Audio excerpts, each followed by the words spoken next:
बिस्मिल्लाहिर्रहमानिर्रहीम। हम क्यों कब्र की नेमतों के बारे में बात नहीं करते?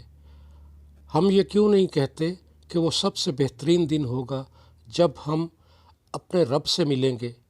हमें ये क्यों नहीं बताया जाता कि जब हम इस दुनिया से कूच करेंगे तो हम अरहमुर राहिमीन की लामहदूद और बेमिसाल रहमत और मोहब्बत के साए में होंगे।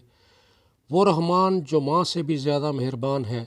रसूलुल्लाह सल्लल्लाहु अलैहि वसल्लम ने फरमाया कि एक मादा जानवर जो अपने पाँव अपने बच्चों पर रखने से बचा रही थी, तो आपने सहाबा से फरमाया कि बेशक हमारा रब हम पर इस माँ से कहीं ज़्यादा मेहरबान है। क्यों हमेशा सिर्फ़ अज़ाब कब्र की बातें होती है? क्यों हमें मौत से डराया जाता है?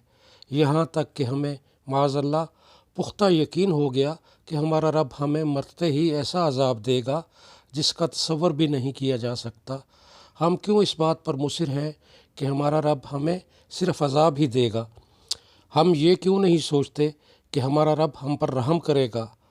हम ये बात क्यों नहीं कहते कि जब कब्र में मोमिन सवाला से फ़रिश्तों के सवाल व जवाब हो जाएंगे तो हमारा रब कहेगा, मेरे बंदे ने सच कहा, इसके लिए जन्नत का बिछोना बिछाओ और इसको जन्नत के कपड़े पहनाओ और जन्नत की तरफ से इसके लिए दरवाज़ा खोल दो और इसको इज़्ज़त के साथ रखो। फिर वो अपना मुकाम जन्नत में देखेगा तो अल्लाह से गिड़गिड़ा कर दुआ करेगा, ए अल्लाह क़यामत बर्पा कर ताकि मैं अपने इत्मीनान के साथ जन्नत में चला जाऊं। हम ये बात क्यों नहीं बताते कि हमारा अमल सालेह हमसे अलग न होगा, वो कब्र में भी हमारा मुनस और गमखार होगा। जब कोई नेक आदमी वफ़ात पा जाता है तो उसके तमाम रिश्तेदार जो दुनिया से जा चुके होते हैं उसकी तरफ दौड़ते हैं और सलाम करते हैं, खैर मकदम करते हैं।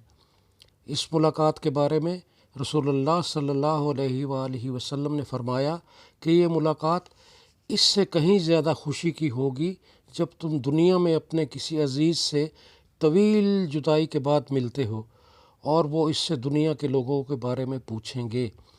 उनमें से एक कहेगा, इसको आराम करने दो, ये दुनिया के गमों से आया है। सामईन, दुनिया गम की जगह है और वो कहेंगे ये दुनिया के गमों से आया है। मौत दुनिया के गमों और तकलीफ़ों से राहत का ज़रिया है।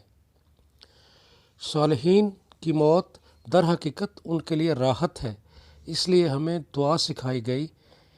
उसका तर्जुमा है कि ए अल्लाह, मौत को हमारे लिए तमाम शर्रों से राहत का ज़रिया बना दे, आमीन। हम लोगों को ये क्यों नहीं बताते कि मौत ज़िंदगी का दवाम है और ये हकीकी ज़िंदगी और हमेशा की नेमतों का दरवाज़ा है? हम ये हकीकत क्यों छुपाते हैं कि रूह जिस्म में कैदी है और मौत के ज़रिए इस कैद से आज़ाद हो जाएगी और आलम बरज़ख की खूबसूरत ज़िंदगी में जहाँ मकान व ज़मान की कोई कैद नहीं रहना शुरू करती है। हम क्यों मौत को रिश्तेदारों से जुदाई, गम और अंदोह के तौर पर पेश करते हैं?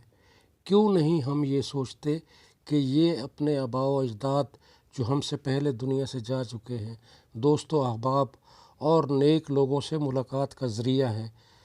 सामीन, कब्र सांप का मुंह नहीं कि आदमी इसमें जाएगा और सांप उसको चबाना शुरू कर देगा, बल्कि वो तो हसीन जन्नत और हसीनाओं का उरूस है जो हमारे इंतज़ार में है।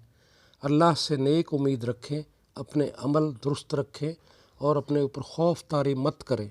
हम मुसलमान हैं, हम कलमा गो हैं, इसलिए हम अल्लाह की रहमत से दूर नहीं फेंक दिए जाएंगे। अल्लाह ने हमें अज़ाब की खातिर पैदा नहीं किया। अल्लाह ने हमें बताया है कि वो हम सब से क्या चाहता है और क्या नहीं चाहता, और हम अच्छी तरह जानते हैं कि अल्लाह की रज़ा के काम कौन कौन से हैं और नाराज़गी के काम कौन कौन से हैं। बस कोशिश करें कि अल्लाह की रज़ा हासिल हो जाए और हम दुनिया में आज़ाद हैं, जो चाहे करें। ए अल्लाह, हमारे अमाल का ख़ात्मा बिलखैर करें, हमारी आखिरी उम्र को बेहतरीन बना दें और सबसे बेहतरीन दिन वो है جس دن آپ سے ملاقات ہوگی۔ بشکریہ اصلاحی تحریریں گروپ۔ اس گروپ نے عربی تحریر کا ترجمہ اردو میں کیا اور میرے ساتھ کسی نے شیئر کیا، میں نے آپ کے ساتھ شیئر کر دیا ہے۔ مجھے اجازت دیجیے۔ اللہ حافظ۔ السلام علیکم ورحمۃ اللہ وبرکاتہ۔